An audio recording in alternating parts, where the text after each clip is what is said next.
Comes just 1 week after an elderly man was the victim of a deadly hit and run. Someone drove into 76-year-old Roy Yeck last Friday while he was trying to cross the street near 30th and Huntington. He later died at a hospital. Action 3 News reporter Emily Zink is live in the news center with how his family wants to remember him. Emily?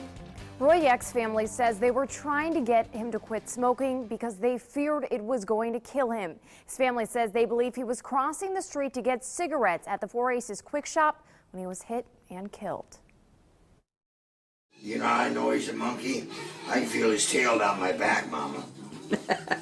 Roy Yeck loved two things in this world more than anything: his family and horses. They were going to get a pony this year, and he was going to teach him how to ride. Not only did Roy plan to teach his grandson Ganner how to ride, he also planned to get back in the saddle.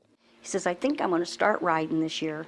He says, I think I'm going to, he says, I'm losing enough weight. I think I'm going to get on old socks. But 76-year-old Roy Yeck won't get a chance to do that. Last Friday, he was struck and killed while trying to cross the street near 30th and Huntington Avenue. My mother called me and said that Roy was dead, and I was shocked. Amanda Roberts' grandma Sherry had been dating Roy for decades. Amanda says Roy basically raised her and she considered him her grandfather. He called me every morning. He was always right there, and I just didn't know what to think. It's almost like he was stolen from us. Not only does Roy leave behind children and grandchildren, he also leaves behind his girlfriend Sherry of more than 2 decades. Roy had just left about an hour or so ago, and he says, Roy's dead. And I go, not my Roy. Sherry was too distraught to go on camera, but she says her and Roy's shared love of horses brought them together.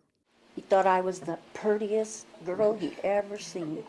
The family says not only do they have to deal with the loss of Roy, they also have to deal with the fact that investigators believe Mark Fleming, the driver of the SUV that hit Roy, then drove straight to a body shop to try to cover up the damage. To hit an old man like that and just leave, it's absolutely terrible, absolutely terrible.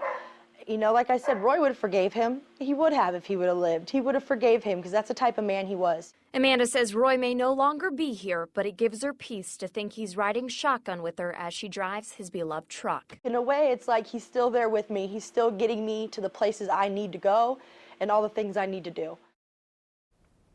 A celebration of life will be held for Roy at 2 p.m. tomorrow at the Bellevue Memorial Chapel. As for the driver that hit Roy, Mark Fleming is currently behind bars and charged with leaving the scene of a personal injury accident causing death.